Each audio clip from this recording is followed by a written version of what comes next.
지금 살아서 이 시간 역사하시고 이 자리에 임재해 계신 하나님, 주님을 사랑합니다. 주님을 경배합니다. 주님을 높여드립니다.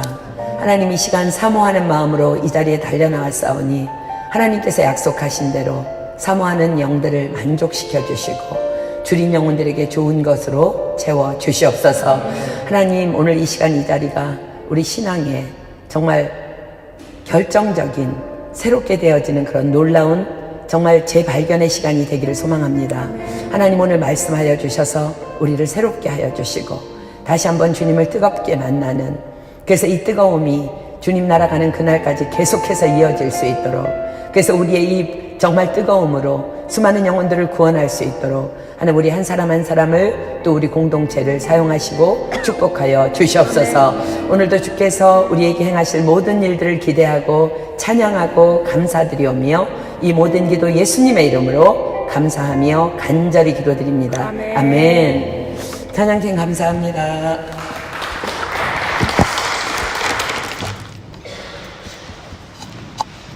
우리 요한복음 5장 피겠습니다. 요한복음 5장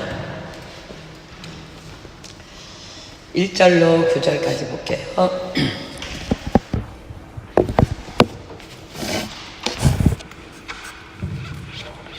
요한복음 5장 1절로 9절입니다.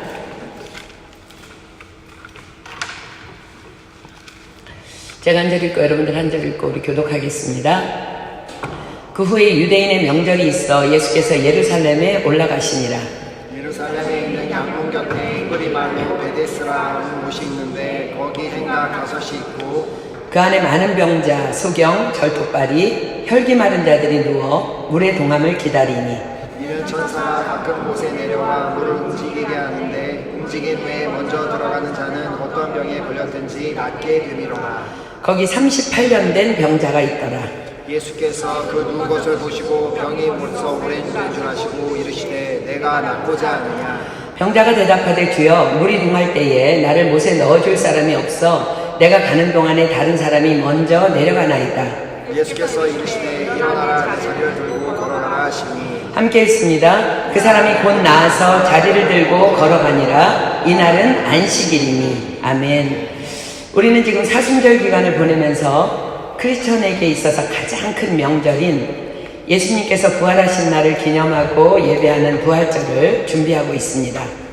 말씀과 기도의 삶을 계속 점검하며 우리의 무너졌던 거룩을 회복하려고 우린 또 지난 주일부터 하루 한 끼 금식으로 그날을 또 준비하고 있습니다. 오늘 본문의 사건도 유대인들의 명절이 있어서 그 명절을 준비하기 위해서 많은 사람들이 예루살렘으로 모여들고 있던 한 안식일에 있었던 사건입니다. 자, 요한복음 우리 5장 1절부터 본문 보겠습니다. 그 후에 유대인의 명절이 있어 예수께서 예루살렘에 올라가시니라. 자, 유대인의 명절이 있어.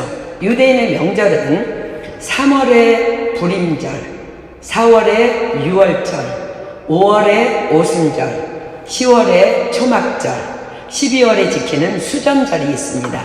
그 중에 오늘 본문의 명절은 명확하지는 않지만 오순절로 역사학자들이 추정합니다. 왜냐하면 본문 바로 전장인 요한복음 4장 35절에서 예수님께서는 사마리아에서 전도하시던 때를 추수하기 4개월 전으로 말씀하신 것으로 보아서 이 명절은 시기적으로 보아 오순절이 맞기 때문입니다. 요한복음 4장 35절 한번 볼까요? 너희가 넉 달이 지나야 추수할 때가 이르겠다 하지 아니하느냐? 내가 너희에게 이르노니 눈을 들어 밭을 보라, 휘어져 추수하게 되었도다. 자, 이 말씀으로 보아서 추정해서 요 시기는 이제 오순절로 봅니다. 자, 오순절이라는 것은 그리스어로 제50이라는 뜻을 가진 말입니다. 유대인들이 보리 농사의 수확을 끝내고 보리로 만든 2개의 빵을 바치는 제삿날을 말하는 것인데 6월절의 이튿날로부터 50일째 되는 날에 해당됩니다. 그런데 사도행전에 보면 바로 오순절 그날에 부활하신 주님이 약속하신 성령님이 임하십니다. 즉 그러므로 오늘의 이 날은 6월절에 잡히시고 십자가에서 죽으신 예수님의 부활하신 날로부터 50일째 되는 날, 즉 오순절날 그의 제자들이 모여 기도하는 곳에 성령이 강림하셨기 때문에 이 날을 성령 강림일, 성령 강림절이라고 합니다. 그러므로 오순절 이날은 사실상 기독교의 생일날입니다. 바로 이제 이 시기에 예수님께서는 하나님께서 명하신 절기를 지키시기 위해서 예루살렘으로 올라가십니다. 자, 2절 볼게요. 예루살렘에 있는 양문 곁에 히브리 말로 베데스다라 하는 못이 있는데 거기 행각 5이 있고, 예루살렘 성에는 다양한 문이 있었습니다. 성의 동북쪽에는 양을 사고 파는 이제 시장이 있었는데, 그래서 그 옆에서 가장 가까운 문을 양문이라고 불렀습니다. 그 양문은 주로 제물로 쓰일 동물들의 출입구로 이용되었다고 합니다. 그런데 그 양문 곁에는 히브리 말로 베데스다라는 못이 있었습니다. 베데스다는 자비의 집, 은혜의 집이라는 뜻입니다. 그곳에 행각 5이 있고 그 안에 많은 병자들이 누워 있었습니다. 행각이라는 것은 지붕과 기둥만 있고 벽이 없는 주랑입니다. 즉 오픈된 베란다식 이제 복도를 말합니다.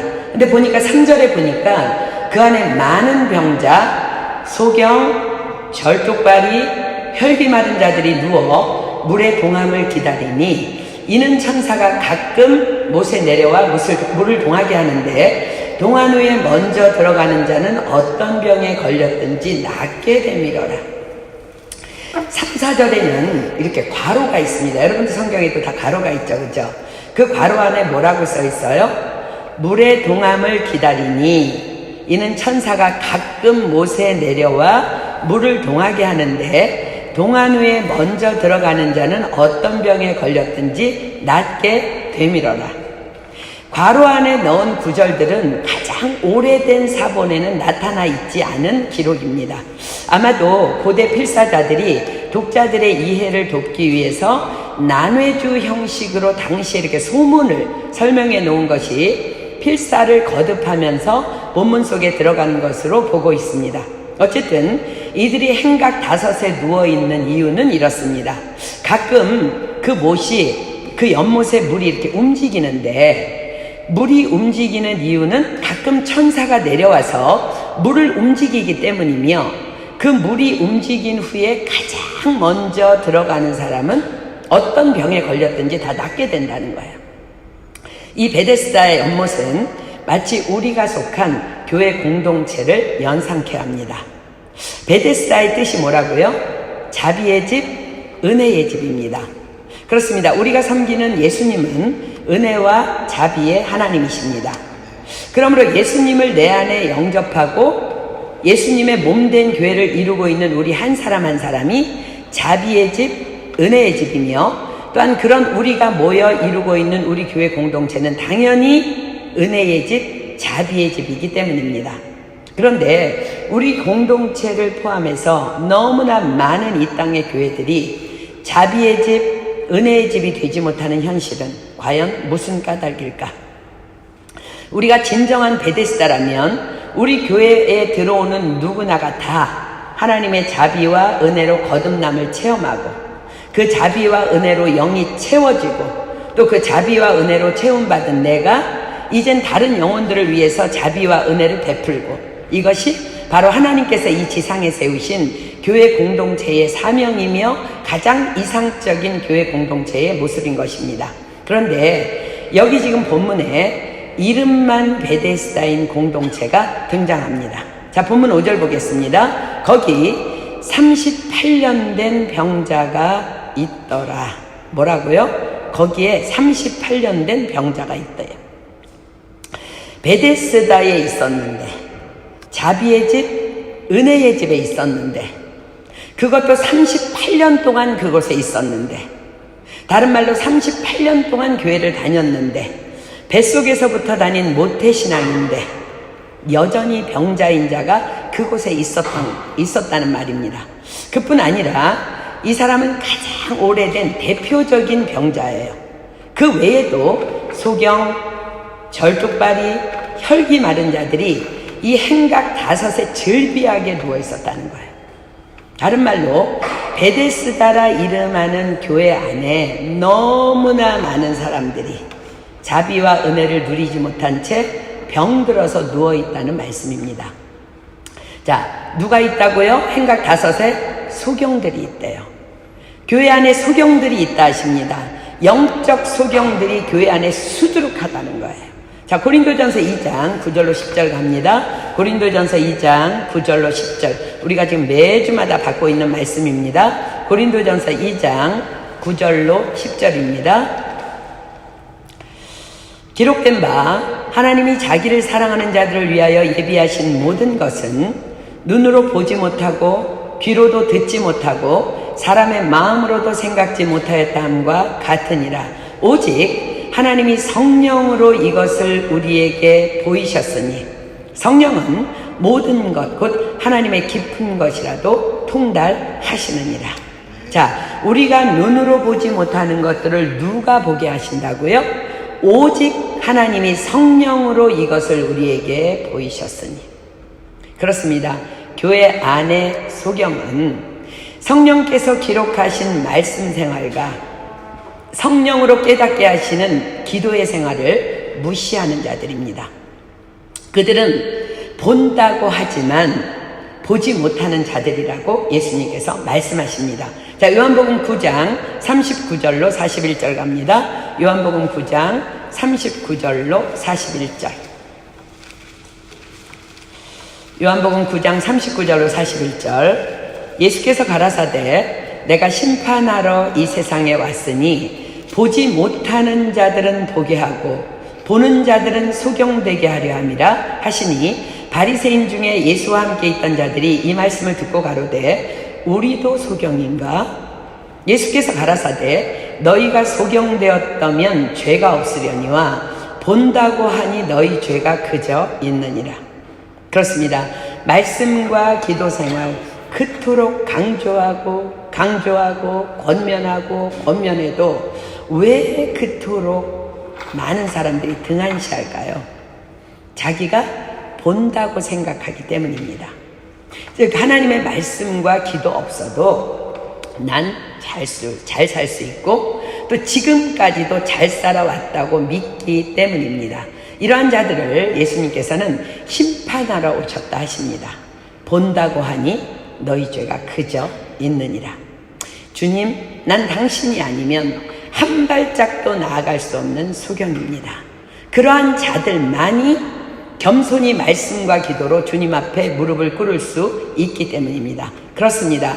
교회가 자비와 은혜가 없어서가 아니라 내가 소경이기 때문에, 내가 영적인 소경이기 때문에 그 하나님의 자비와 은혜를 보지 못할 뿐임을 본문은 분명히 말씀하고 계신 것입니다. 자, 그 다음에 5 행각에 어떤 병자들이 즐비하다고요? 절뚝발이들이 있다 하십니다. 자, 히브리서 12장으로 갑니다. 히브리서 12장 2절. 히브리서 12장 2절 그리고 12절로 13절 두 군데 봅니다. 히브리서 12장 2절. 믿음의 주요 또 온전케 하시는 이인 예수를 바라보자. 저는 그 앞에 있는 즐거움을 위하여 십자가를 참으사 부끄러움을 개의치 아니하시더니 하나님 보좌 우편에 앉으셨느니라. 자, 쭉 내려가서 12, 13절 봅니다. 그러므로 피곤한 손과 연약한 무릎을 일으켜 세우고 너희 발을 위하여 곧은 길을 만들어 저는 다리로 하여금 어그러지지 않고 고침을 받게 하라. 자, 왜 다리를 절뚝거리며 저는 다리로 살아간다고요? 믿음의 주요 또 온전케 하시는 이인 예수를 바라보지 않기 때문입니다. 다만 말씀으로만 살아가지 않기 때문입니다. 다만 기도로만 살아가지 않기 때문입니다. 이런 사람은 성령의 인도하심을 받을 수도 또 따르지도 않기 때문에 자신의 소신껏 살아가는 영적 절뚝발이들입니다. 영적 절뚝발이, 즉 마음이 비뚤어져 있는 사람은 자신이 비뚤어진 줄도 모르고 모든 것을 다 비뚤게 보기 때문에 교회를, 세상을 비판합니다. 그래서 이러한 자들의 특징은 목소리가 크다는 것입니다. 한국말에 되게 우기면 이긴다는 말이 있어요. 그러나 우리가 기억해야 될 것은 그것은 이기는 것이 아니라 영의 사람들이 성령의 인도하심을 받아 그냥 져주는 것뿐입니다. 솔로몬은 이러한 영의 절뚝발이들에 대해서 이렇게 잠언에 기록합니다. 잠언 26장 7절 9절입니다. 잠언 26장 7절 9절.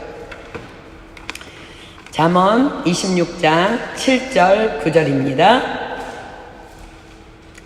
저는 자의 다리는 힘 없이 달렸나니 미련한 자의 입의 잠언도 그러하니라.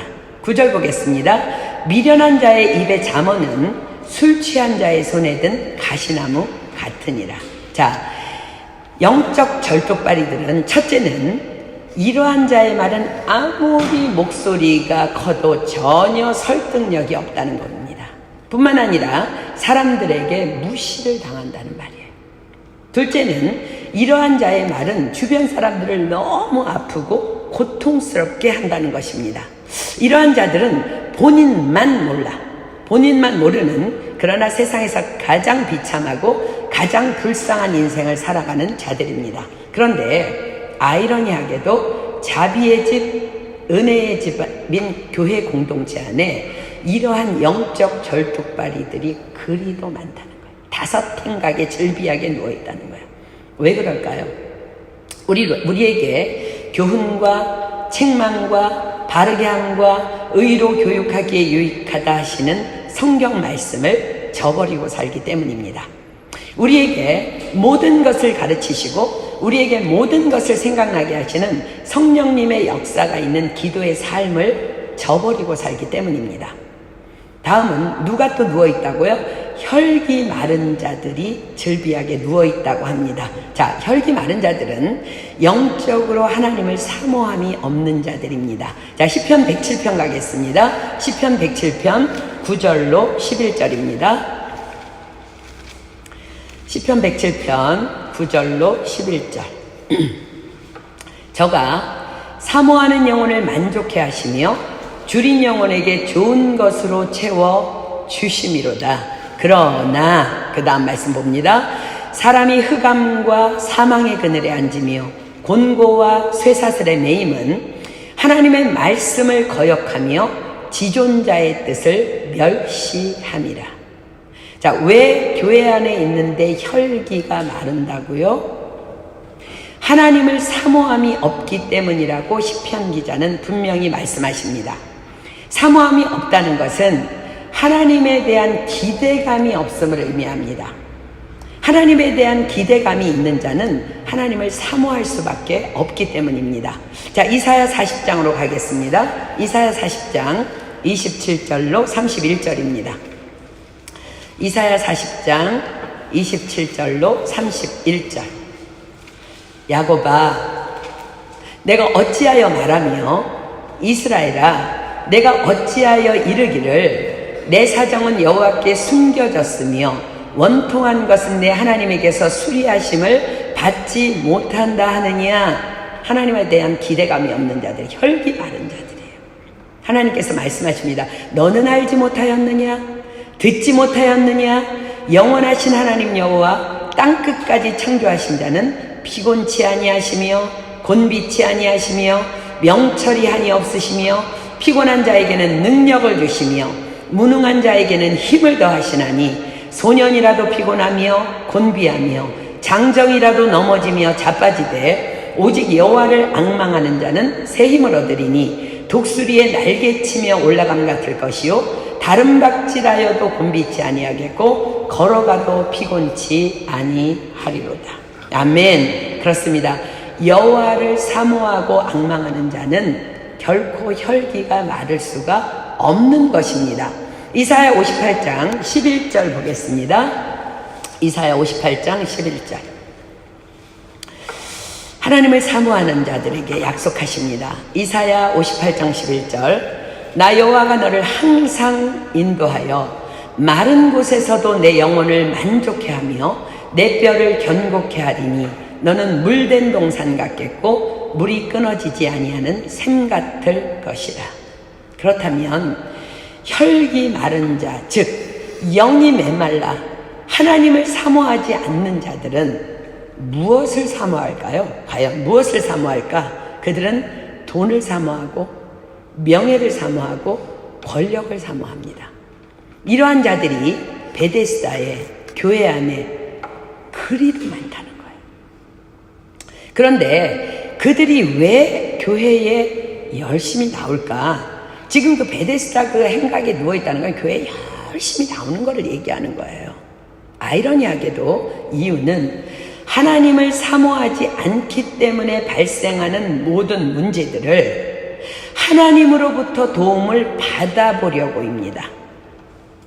그리고 교회에 나와야 구원을 받는다고 들어 알고 있기 때문입니다. 그래서 혹시나 하고 행각에 누워있는 것입니다. 참으로 비상식적이고 무식한 믿음입니다. 명절을 지키기 위해서 예루살렘에 올라오신 예수님께서는 그 베데스다의 병자들을 보시고 그들에게 다가가십니다. 그리고 그 중에 가장 중한 병자인 38년 된 병자에게 말씀하십니다. 자, 본문 5절입니다. 거기 38년 된 병자가 있더라. 예수께서 그 누운 것을 보시고 병이 벌써 오랜 줄 아시고 이르시되 내가 낫고자 하느냐? 내가 낫고자 하느냐? 예수님의 이 질문은 너무나 우리의 고개가 갸우뚱할 만큼 이상하고도 심플합니다. 내가 낫고자 하느냐? 사랑하는 여러분, 교회 안에 많은 사람들이 실제적으로는 하나님을 갈망하고 있지 않음을 여러분들 혹 아십니까? 예수님께서는 지금 그것을 정확하게 지적하고 계시는 것입니다. 내가 낫고자 하느냐? 자, 여러분들에게 다른 말로 질문합니다. 여러분들의 찬양은 어떠합니까? 여러분들의 기도는 어떠합니까? 여러분들의 말씀 듣는 태도는 어떠합니까?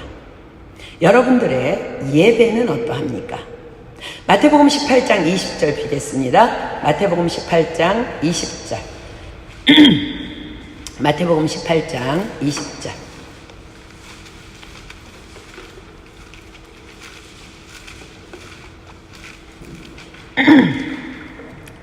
두세 사람이 내 이름으로 모인 곳에는 나도 그들 중에 있느니라. 출애굽기 20장 24절입니다. 출애굽기 20장 24절. 내게 토단을 쌓고 그 위에 너의 양과 소로 너의 번제와 화목제를 드리라. 두세 사람이 있는 곳, 지금 이 말씀도 예배의 자리예요. 내가 무릇 내 이름을 기념하게 하는 곳에서 내게 강림하여 복을 주리라. 제가 예배 때마다 거의 매 시간 선포하는 말씀입니다. 여러분, 이 말씀 믿으십니까? 아멘. 창조자이시며 전능자이신 하나님께서 하시고 계시는 이 말씀, 여러분들 정말 믿으십니까? 아멘. 누가복음에 보면 나인성 과부가 죽은 자신의 독자 아들의 관을 메고 울며 통곡하며 매장지로 나아가다가 예수님을 만납니다. 그러자 예수님께서 말씀하십니다. 청년아, 내가 내게 이르노니 일어나라. 그랬더니 그 죽은 아들이 살아납니다. 자, 누가복음 7장 가서 확인하겠습니다. 누가복음 7장 13절로 15절. 누가복음 7장 13절로 15절. 누가복음 7장 13절로 15절입니다. 주께서 과부를 보시고 불쌍히 여기사 울지 말라 하시고 가까이 오사 그 관에 손을 대시니 맨 자들이 서는지라. 예수께서 가라사대 청년아, 내가 내게 말하노니 일어나라 하시매 죽었던 자가 일어 앉고 말도 하거늘 예수께서 그를 어미에게 주신대. 이분이 바로 우리의 예배 가운데 임하셔서 복 주시마 약속하신 우리 하나님이십니다. 그분은 온전하시기 때문에 하나님의 자녀들의 결핍함을 보시고는 결코 그냥 지나치실 수 없는 분이십니다. 두세 사람이 내 이름으로 모인 곳에 나도 그들 중에 있느니라.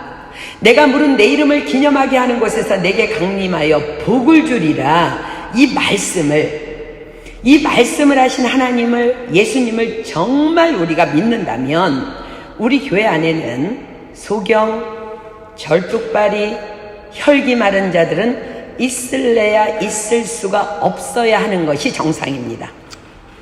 왜요? 우리의 소경됨을, 우리의 절뚝발이됨을, 우리의 혈기 마름을 다 아시는 주님께서 당신의 약속대로 임하셔서 다 치유하시고 다 회복시켜 주시는 축복을 주실 것이 너무나 분명하기 때문입니다. 과연 여러분들의 예배는 어떠합니까? 과연 여러분들의 찬양은 어떠합니까? 과연 여러분들의 기도는 어떠합니까? 과연 여러분들의 말씀 듣는 태도는 어떠합니까?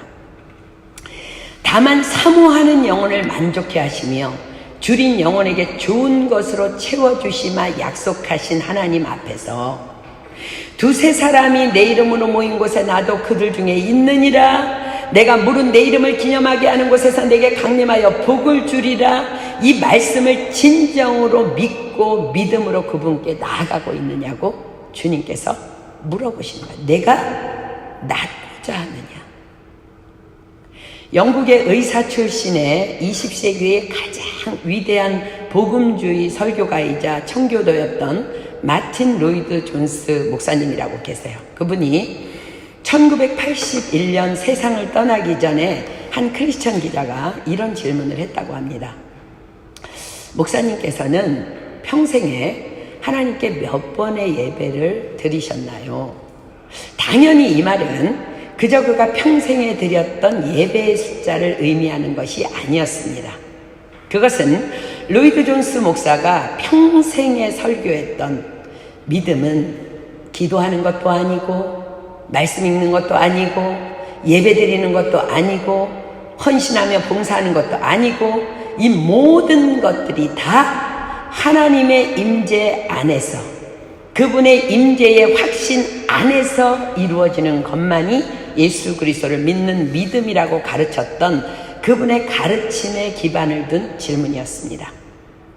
로이드 존스 목사님은 가만히 생각하시더니 이렇게 말했다고 합니다. 약 3번 정도였던 것 같습니다. 그러자 기자가 질문했답니다. 그 예배는 어떤 예배였나요? 로이드 존스가 말하기를 그때 저는 강단에서 설교를 하고 있었습니다. 그런데 제 몸은 강단에 있었는데 제 영은 공중에 붕 뜬 상태에서 설교하는 나를 보고 있었습니다. 그날의 설교는 나 로이드 존스가 한 것이 아니고 다만 내 몸을 빌려 성령님께서 하시고 계셨습니다. 그 선포되는 말씀이 온 회중 가운데 임하여 일하고 있었습니다. 한국에 우리가 잘 아는 박보영 목사님께서도 한번 설교 가운데 이와 비슷한 말씀을 하신 적이 있습니다. 설교하는 중에 분명히 자신은 설교를 하고 있는데 자신의 영이 분리되어서 설교하는 자신을 보고 있는 듯한 그런 영적 상태에 머물렀던 순간이 있었었노라고. 그리고 이 설교를 하나님께서 기뻐하시는구나라는 확신을 가질 수 있었다고. 저 또한 이러한 사례를 들으면서 제게 그동안 일어났던 여러 차례의 영적 경험들이 그냥 단순한 내 느낌이나 감정이 아니었음을 확인할 수 있었습니다. 저는 가끔 여러분들에게 이렇게 말씀을 다 전하고 여러분들 함께 이제 주여 삼창하고 기도할 때 제 영이 이렇게 분리되어서 우리의 기도를 또 나의 기도를 누군가가 또 내가 보고 듣고 있는 듯한 경험을 여러 차례 하곤 합니다. 그때마다 저는 하나님께서 오늘의 이 말씀 선포를 너무 기뻐하시는구나. 그리고는 긴장합니다. 왜냐하면 하나님께서 기뻐하시는 선포라는 것은 사단마귀가 진저리 치며 싫어하는 선포임을 잘 알기 때문입니다.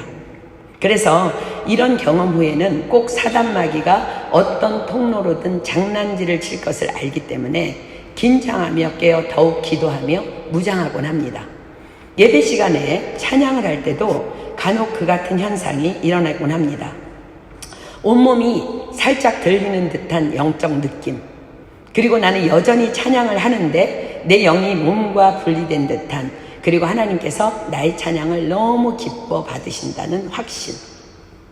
기억하기로는 내 마음을 빼앗아 가려는 생각들이 내 안에 들어올 때 의도적으로 주님의 임재 안에 있으려고 몸부림치며 했을 때 주로 그러했던 것 같습니다.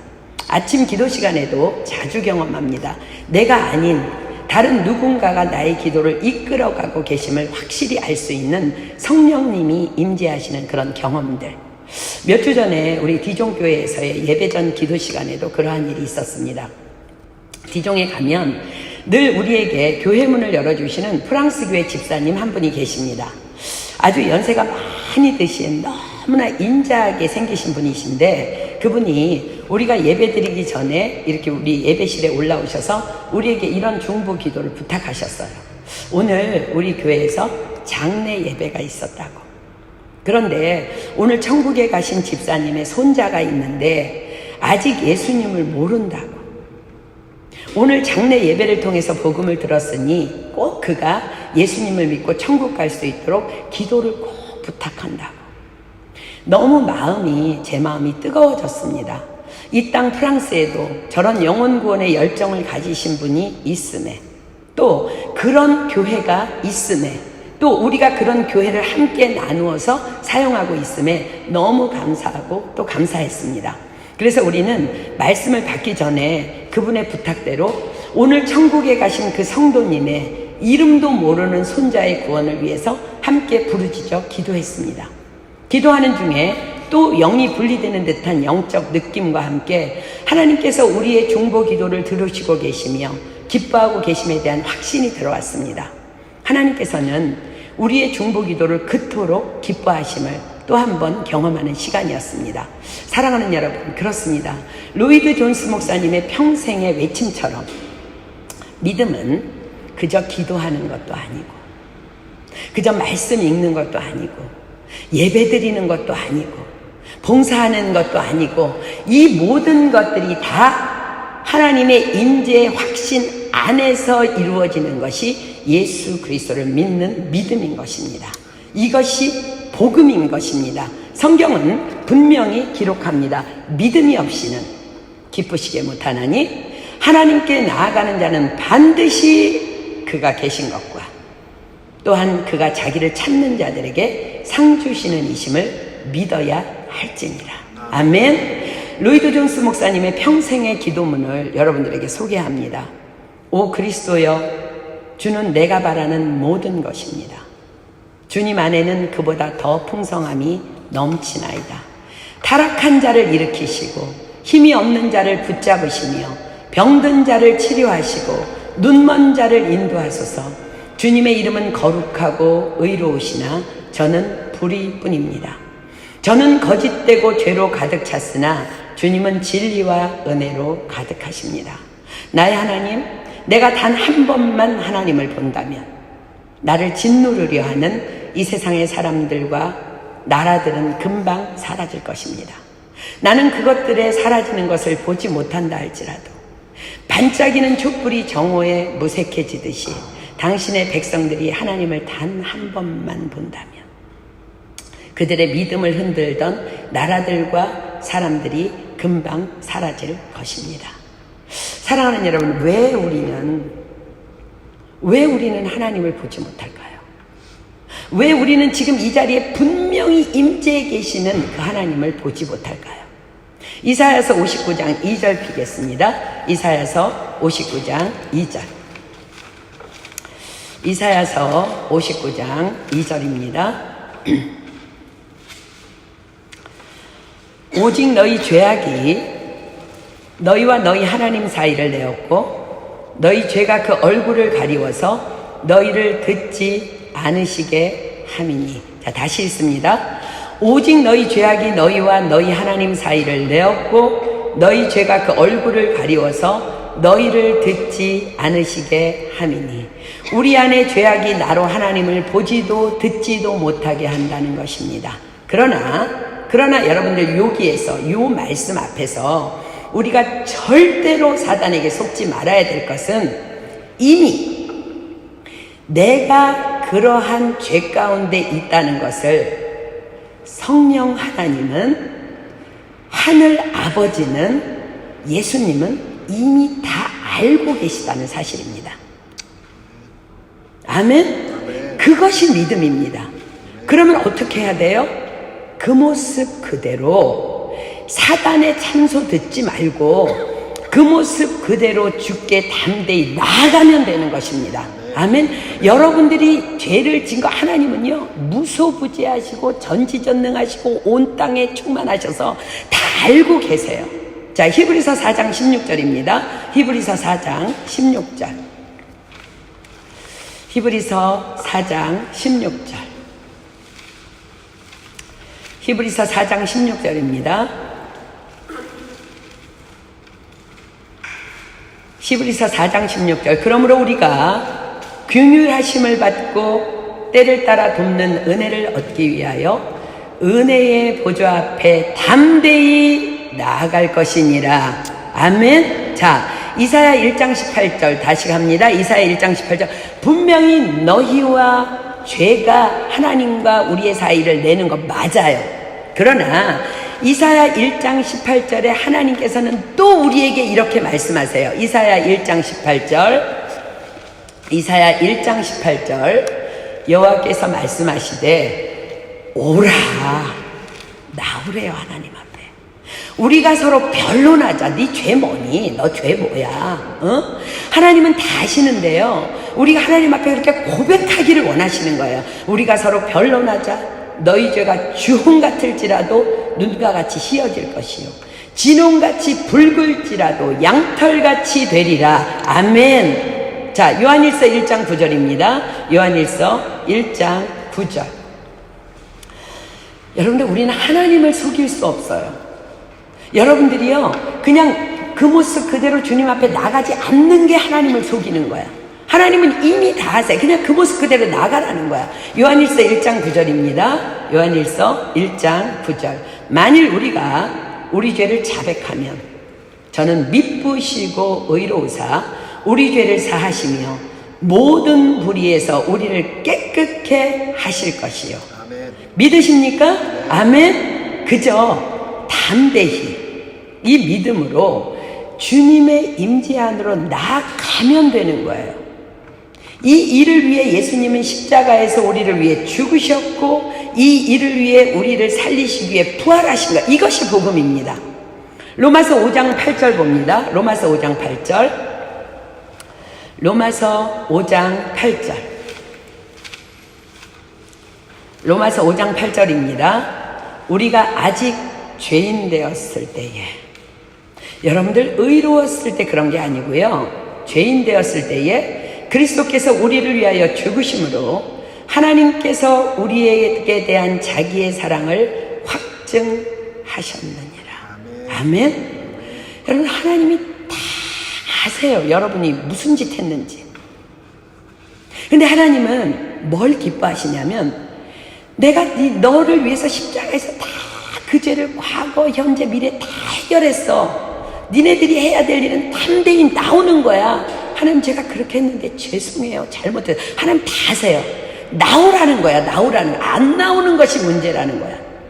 그러나 우리가 기억해야 할 한 가지 분명한 문제가 하나 있습니다.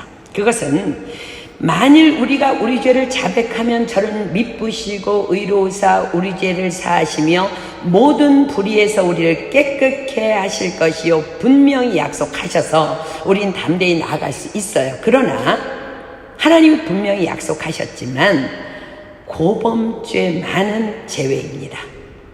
고범죄라는 것은 알면서도 고의적으로 짓는 죄를 말합니다. 자, 예를 들어서 예전에 제가 여러분들에게 한번 나눈 이야기인데, 아프리카의 어떤 아주 미개한 나라의 목사가 여성도들을 주기적으로 성폭행했습니다.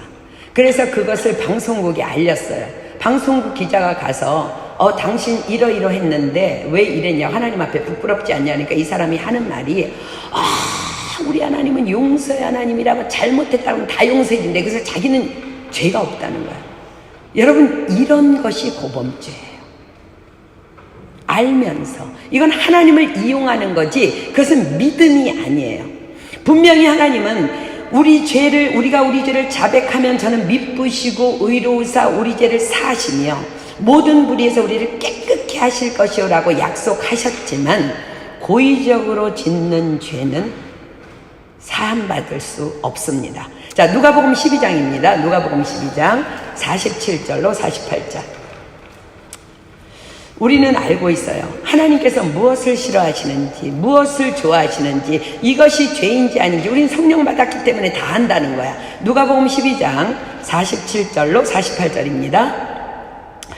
주인의 뜻을 알고도 예비치 아니하고 그 뜻대로 행치 아니한 종은 많이 맞을 것이요 알지 못하고 맞을 일을 행한 종은 적게 맞으리라. 무릇 많이 맞은 자에게는 많이 찾을 것이요 많이 맡은 자에게는 많이 달라 할 것이니라. 그렇습니다. 우리가 이미 말씀을 통해 배우고 알고 있는 것들을 반복적으로 범할 때 그것은 고범죄입니다. 그래서 다윗은 시편을 통해 이렇게 고백합니다. 시편 19편 13절입니다. 시편 19편 13절. 여러분도 여러분 스스로가 어떤 것이 고범죄인 줄 알고 있을 거예요. 시편 19편 13절입니다. 또 죄종으로 고범죄를 짓지 말게 하사 그 죄가 나를 주장치 못하게 하소서. 그리하시면 내가 정직하여 큰 죄가에서 벗어나겠나이다. 지금 우리는 하루 한 끼 금식으로 나아가고 있습니다. 이번 금식은 다만 밥을 굶는 금식이 아닌 내 안에 있는 악을 금식하는 금식이 되기를 예수님의 이름으로 권면하며 축복합니다.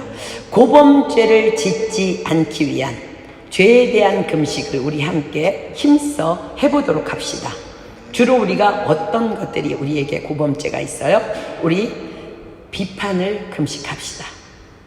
우리 혈기와 분노를 금식합시다. 우리 시기와 질투를 금식합시다. 거짓을 금식합시다. 자기 핑계를 금식합시다. 불만을 금식합시다. 이기심을 금식합시다. 의심을 금식합시다. 사도 바울 같은 믿음의 거장도 이렇게 고백합니다. 로마서 7장 19절로 23절입니다. 로마서 7장 19절로 23절. 로마서 7장 19절로 23절. 내가 원하는 바 선은 하지 아니하고 도리어 원치 아니하는 바 악은 행하는도다.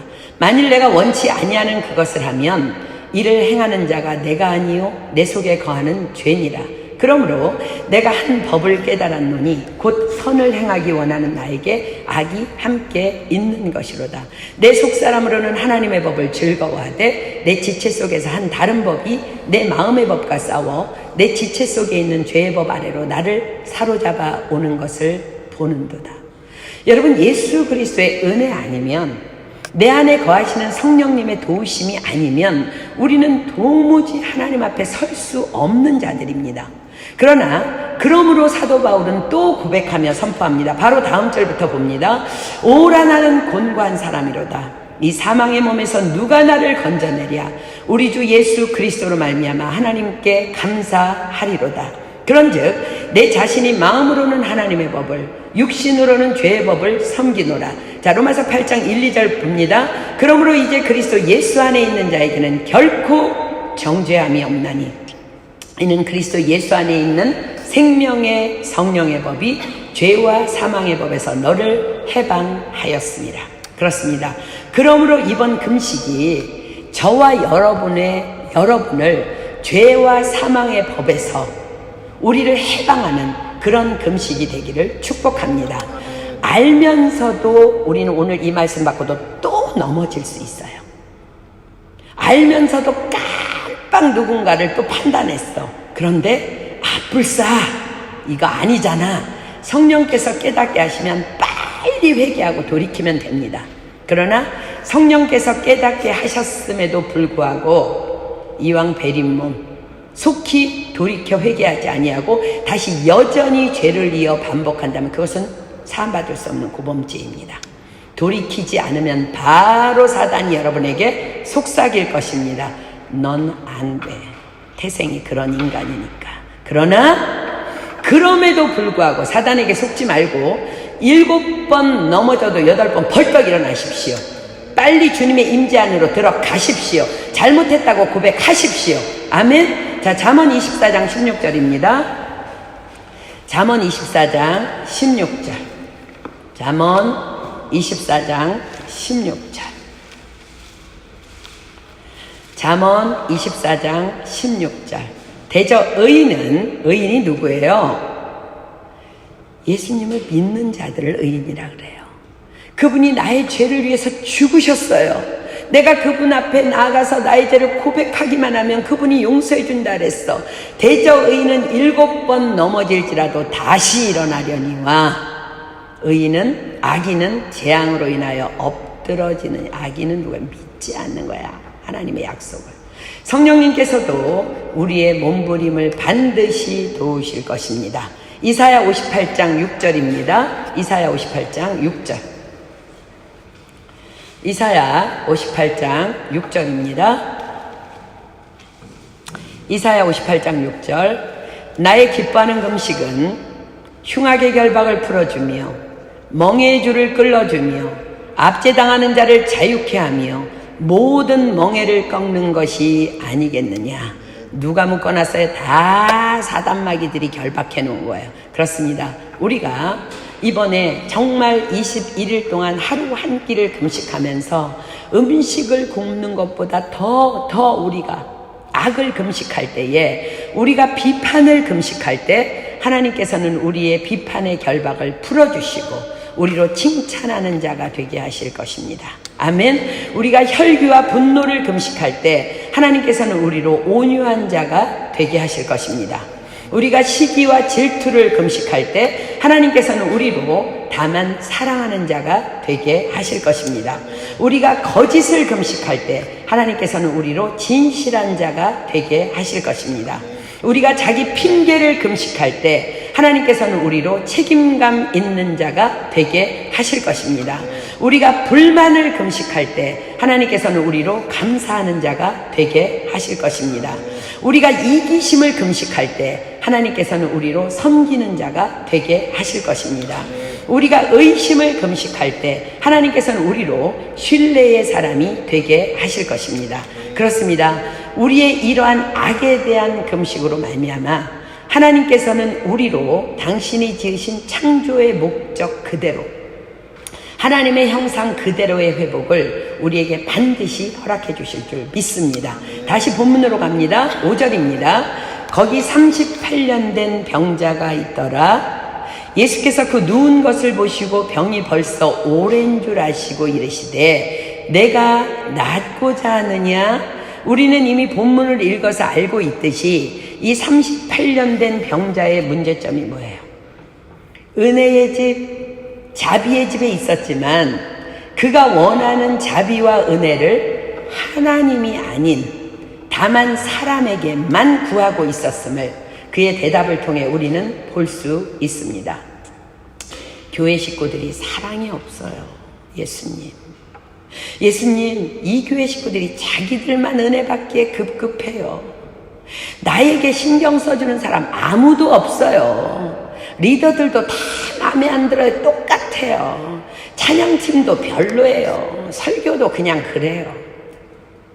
자, 7절 볼까요? 병자가 대답하되 주여 무리동할 때에 나를 못에 넣어줄 사람이 없어 내가 가는 동안에 다른 사람이 먼저 내려가나이다. 이 베데스다라는 자비의 집, 즉 자비교회 공동체, 은혜교회 공동체에는 자신에게 자비를 베풀어주는 자도 은혜를 베풀어주는 자도 아무도 없다는 거예요. 혹 지금까지의 저와 여러분들의 믿음의 수준의 모습은 아닙니까? 우리에게 자비를 베풀어 주시는 분, 우리에게 은혜를 베풀어 주시는 분은 사람이 아닌 다만 하나님 한 분뿐이십니다. 예수님 한 분뿐이십니다. 성령님 그분뿐이십니다. 그가 그 베데스다에 38년 동안 병자로 누워 있었던 이유가 바로 그 때문임을 우리는 지금 본문을 통해 보고 있습니다. 물이 동할 때 아무도, 내가 가장 오래되고 심한 병자인데 아무도 나에게 자비를 베풀거나 은혜를 베풀어서 그곳에 들어가게 하는 사람이 없다는 말이에요. 평생 교회를 다녀도 이런 사람은 결코 구원받을 수 없습니다. 그러나 이러한 죄인에게 예수님께서는 친히 찾아오셔서 꾸짖지 아니하시고 이렇게 말씀하십니다. 8절 봅니다. 예수께서 가라사대 일어나 내 자리를 들고 걸어가라 하시니, 일어나 내 자리를 들고 걸어가라. 어쩜 그는 38년 동안 한 번도 일어나 걸어보지도, 그러니 당연히 자기 자리도 들어본 적이 없을 것입니다. 그러나 그는 자신을 친히 찾아오신 예수님을 만났습니다. 그러자 그는 놀랍게도 곧 나아서 자리를 들고 일어나 걸어갑니다. 어떤 자매가 한국에서 미국 군인을 만나서 결혼을 하고 아이를 낳고 남편의 임기가 끝나서 미국으로 건너갔습니다. 그런데 미국으로 가자마자 이 남편의 사랑은 온데간데 없이 돌변하고 전혀 가족을 돌보지 않았습니다. 불평하는 자신에게 폭력을 휘두르며 이젠 다른 여자와 동거에 들어가기까지 했습니다. 눈물과 한숨과 고통의 나날을 보내면서 절망 속에서 불평과 원망을 하다가 자살을 결심합니다. 조금씩 모은 수면제를 입에 털어 넣으려는데 갑자기 문득 주일학교에서 불렀던 찬양이 생각이 났답니다. 우리 지난 주일에 불렀던 찬양이죠. 나의 사랑하심, 나의 사랑하심, 나의 사랑하심. 성경에 써있네. 친구 따라 몇 번 가본 교회에서 불렀던 찬양인데 갑자기 그 찬양이 자기 귀에 들려오더래요. 하나님이 날 사랑하신다고. 그래서 이 자매가, 하나님, 만약에 당신이라는 존재가 혹 있다면 날 좀 만나 주십시오. 제발 날 좀 만나 주십시오. 당신이 있다면 나를 좀 만나 주십시오. 울며 통곡하는데 순간 하나님의 음성이 들려옵니다. 딸아, 내가 너를 많이 사랑한단다. 그녀는 그 자리에서 그냥 하나님 앞에 고꾸라졌고 그냥 새 사람이 되어버렸습니다. 환경은 아무것도 변하지 않았고 그대로이지만 너무 기뻤고 너무 행복했고 너무 모든 것이 다 감사했고 다 평안했답니다. 하나님이 날 사랑하시면 된 것입니다. 그것이면 다였습니다. 말씀에 대한 지식도 없습니다. 교회를 다녀본 적이 없기 때문에 어렸을 때 친구 따라 간 게 전부이기 때문에 교회를 알지도 못합니다. 그러나 그녀는 그날 그의 인생이 완전히 역전되어 버립니다. 결국 그녀의 변화로 남편은 당연히 집으로 돌아오게 됐고 그녀는 지금 가정치유사역자로 하나님을 아름답게 섬기고 있습니다. 한 가정사역 치유자의 간증입니다. 사랑하는 여러분, 그 하나님은요 지금 이곳에 이 자리에 임재해 계십니다. 아멘. 그리고 여전히 동일하게 우리가 듣지 못할 뿐이지 우리에게도 말씀하고 계십니다. 어떤 서기관이 예수님께 물어서 당신은 누구십니까? 예수님이 말씀하십니다. 나는 처음부터 말하여 온 자니라. 여러분들이 듣지 못할 뿐이지 예수님께서는 우리에게도 지금 동일하게 말씀하고 계십니다. 너는 내 아들이라. 너는 내 딸이라. 오늘날 내가 너를 낳았도다. 내가 너를 보배롭고 존귀하게 여기노라. 너를 사랑하는 내 여호와라. 이 38년 된 병자가 자기의 그 상식대로 누군가가 안수해 주어서 누군가가 도와주어서 누군가가 사랑을 베풀어서 누군가의 도움으로 일어난 것 아닙니다. 다만 예수님을 만났을 뿐입니다. 자비의 하나님, 은혜의 하나님을 만났을 뿐입니다. 그리고 그분이 말씀하시는 일어나 내 자리를 들고 걸어가라 는 말씀대로 38년 동안 누워 있었는데 자리를 들고 벌떡 일어나게 된 것입니다. 자, 본문 구절을 봅니다. 그 사람이 곧 나아서 자리를 들고 걸어가니라. 이날은 안식일이니. 사랑하는 여러분, 여러분은 지금까지 베데스다라 이름하는 교회에 나오면서 이 교회 공동체 안에서 무엇을 믿으셨는지요? 혹 사람이 좋아서, 사람을 만나러, 사람에게 위로를 받으려고 교회에 나오고 있진 않았습니까? 이런 자는 소경이며 절뚝발이며 혈기 많은 자입니다. 결코 아무리 오래 교회를 다녀도 치유와 회복과 구원은 없습니다. 그러나 오늘 이 시간 주께서 우리를 초청하십니다. 예수님께서 베데스다 연못으로 이 38년 된 병자를 친히 찾아오셔서 그를 일으켜 주시고 회복시켜 주셨던 것 같이 우리를 위해 죽으시고 부활하신 주님께서는 지금 우리에게 성령으로 오셔서 우리에게 물어보십니다. 내가 낫고자 하느냐? 어제나 오늘이나 동일하신 예수님은 말씀이십니다.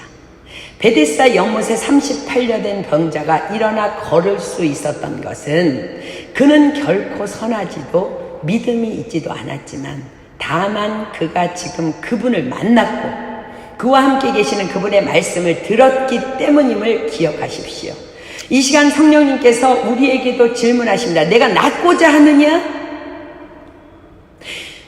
너희가 두세 사람이 내 이름으로 모인 곳에 내가 너희와 함께 계시겠다고 말씀하셨어요. 내 이름을 기념하는 곳에 내가 강림하여 너희에게 복을 주시겠다고 약속하셨어요. 그분이 지금 이 자리에서 여러분들에게 묻는 거예요. 내가 낫고자 하느냐? 사랑하는 여러분, 정말 이젠 우리 믿음으로 일어서야 합니다. 아멘.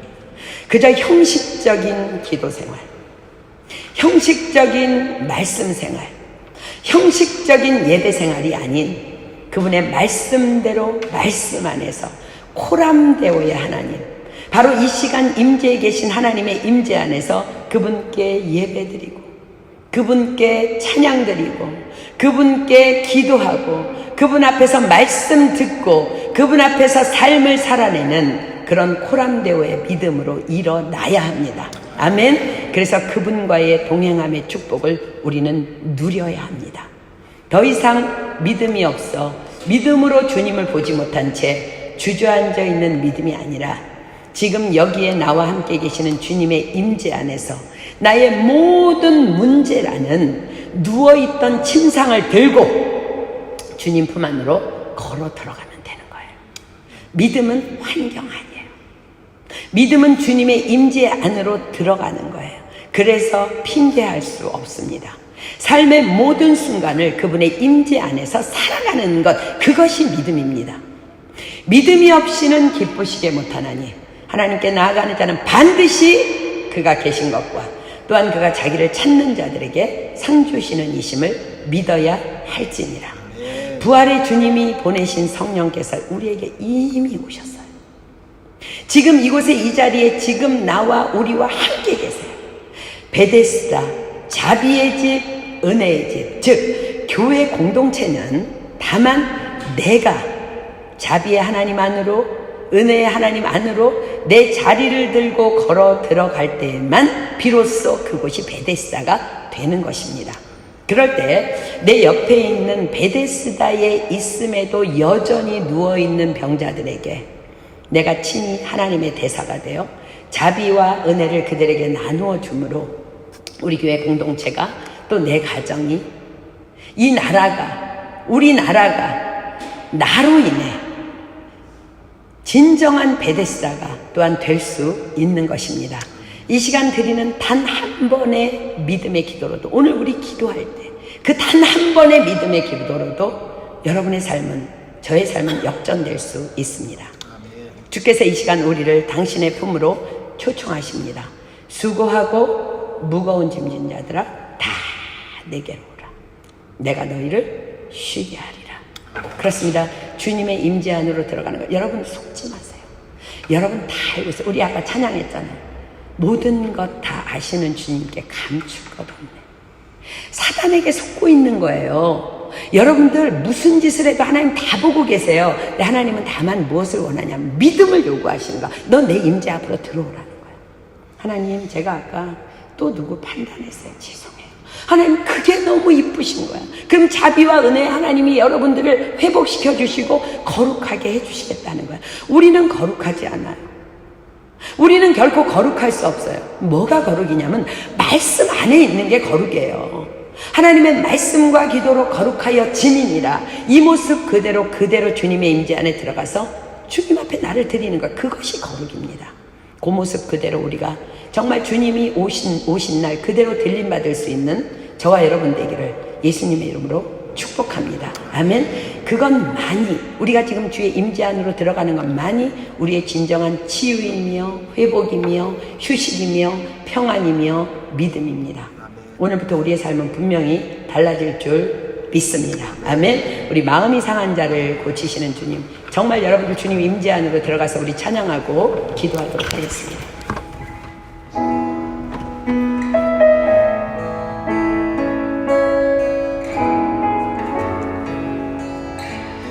여러분들 이 시간 벌거벗으십시오. 주님은 다 속속들이 다 알고 계세요.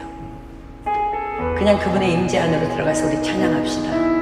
주께서 여러분들에게 말씀하여 주실 것이며 영을 열어주실 것이며 비뚤어져 있는 내 절뚝발이를 고쳐주실 것이며 혈기 마른 나를 회복시켜 주실 줄 믿습니다. 이 시간 정말 1대1로 주님의 임재 안으로 들어갑시다. 마음이 상한 자를 고치시는 주님,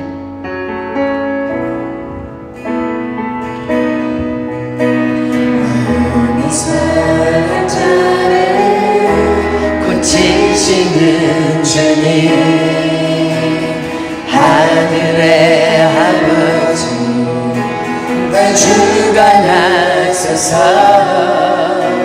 주의 길로 인도하사 자유케 하소서. 새나를 행하사 부흥케 하소서. 의에 줄이고 목이 마르니 성령의 길을 드소서. 의에 줄이고 목이 마르니 내 잔을 채워 주소서. 사랑으로 채우사 축복에 하소서. 주의 임재 속을 그대 알게 하소서. 주 뜻대로 살아가리 세상 끝날까지. 나를 믿으시고 눈을 열어주소서. 의에 줄이고 목이 마르니 성령의 길을 드소서. 의에 줄이고 목이 마르니 내 잔을 채워 주소서. 성령으로 채우사. 성령으로 채우사 축복에 하소서. 주의 임재 속을 그대 알게 하소서. 주 뜻대로 살아가리 세상 끝날까지. 나를 믿으시고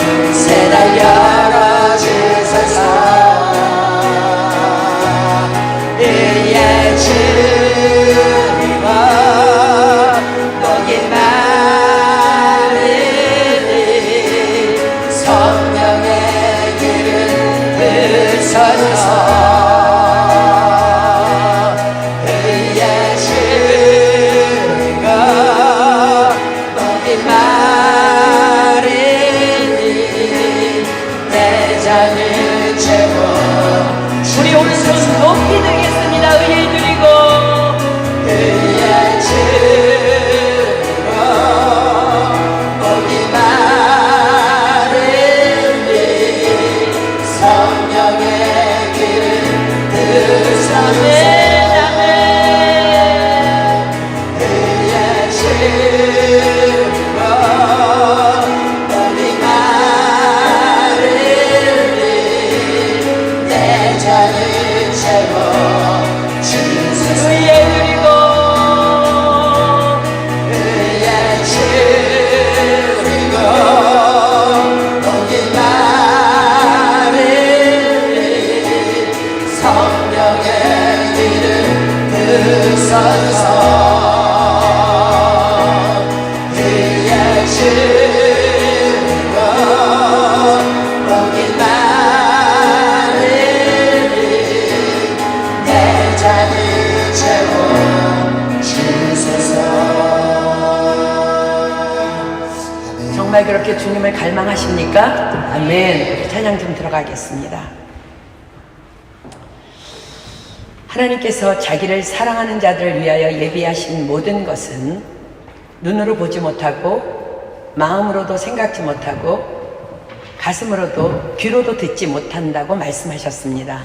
그러나 오직 성령으로 이것을 보이셨으니 성령은 모든 것, 곧 하나님의 깊은 것이라도 통달하신다고 약속하셨습니다. 하나님이 하시지 못하는 것 한 가지는 거짓입니다. 여러분, 이 시간 부르짖어 하나님 앞에 전심으로 기도할 때 하나님께서 보여주실 것이며 말씀하여 주실 것이며 여러분의 영을 열어줄 것이며 여러분의 다쳤던 소경의 눈을 뜨게 하시고 삐뚤어졌던 절뚝발이발을 고쳐주실 것이며 혈기 마른 우리의 영혼을 풍성하게 채워주실 줄 믿습니다. 여러분, 하나님 앞에서 우리는 아무것도 감출 수가 없어요. 그러니까 우리가 하나님 앞에 기도할 때 미사려고 같은 따위는 필요 없습니다. 하나님이 원하시는 것은 그 모습 그대로 나를 믿고 내가 너를 위해서 이 땅에 왔으니까 자기 아들을 아끼지 아니하시고 모든 것을 너희에게 내어주시니가 어찌 그 아들과 함께 모든 것을 너희에게 은사로 주지 않겠느냐, 그 약속을 믿고 그 하나님 임재 안으로 그냥 들어가는 거예요. 하나님께서 오늘 여러분들 만나 주실 줄 믿습니다. 여러분의 영안이 열릴 줄 믿습니다. 이 시간 정말 목숨 걸고 주님 앞에 기도할 때 주께서 오실 줄 믿습니다. 이 시간 우리 주여 삼창합니다. 시작! 주여! 주여! 주여!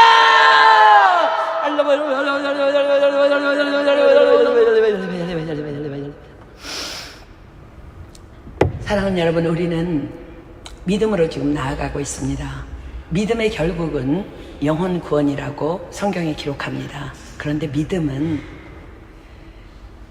내가 부족하고 내가 연약하고 내가 넘어지고 내가 실족해도 나를 위해서 십자가에 돌아가신 그 하나님의 긍휼하심을 입기 위해서 그냥 그 모습 그대로 주님의 임재 안으로 들어가는 거예요. 내 모습 그대로 사랑하시는 그분 앞에 그냥 벌거벗은 몸으로 들어가는 거예요. 그것이 하나님에 대한 믿음입니다. 예수님께서 그것조차도 우리에게 해주실 수 없다면 십자가는 아무 소용없습니다. 부활도 아무 능력 없는 것입니다. 여러분, 그 모습 그대로 주님의 임재 안에 자꾸 들어가십시오. 그럴 때 주님께서는 나인성 과부의 아들을 살려주신 것처럼 우리는 여전히 미련하고 여전히 부족하지만 우리가 주님의 임재 안에 계속 들어갈 때 주님은 우리의 연약함을 보시고 계속 고치시고 회복시켜 주시고 치유하여 주셔서 하나님께서 결국은 우리를 온전케 해주실 줄 믿습니다. 주님의 임재 안에 있는 것. 여러분들 길을 가다가도 주님, 눈 감고 한번 정말 잠시라도 눈을 감고 주님을 불러보세요. 그게 믿음의 골방이에요. 전철을 타고 가면서도 사람들 바라보지 말고 눈 감고 주님, 그분의 임재 안으로 들어가 보세요. 그것이 믿음이에요. 여러분들, 믿음 어려운 것 아니에요. 사단은 계속 속삭입니다. 너 같은 게 아니요. 너 같은 것 때문에 주님이 죽으셨어요. 우리는 이 모습 그대로 주님의 임재 안으로 계속해서 들어갈 때 주님의 약속대로 오라, 우리가 서로 변론하자. 너희 죄가 주홍 같을지라도 양털보다 더 희게 해주시겠다고 약속하십니다. 주님의 임재 안에 담대히 들어가는 것, 그것만이 거룩인 줄 믿습니다. 그렇게 몸부림치다가 주님 오시는 날 우리 함께 천국으로 올라가는 멋진 그런 아름다운 성도들 다 되기를 예수님의 이름으로 축복합니다. 누구든지 한 사람이 감사기도 했으면 좋겠습니다. 그리고 주님께서 가르쳐 주신 기도로 오늘 모임 마치도록 하겠습니다.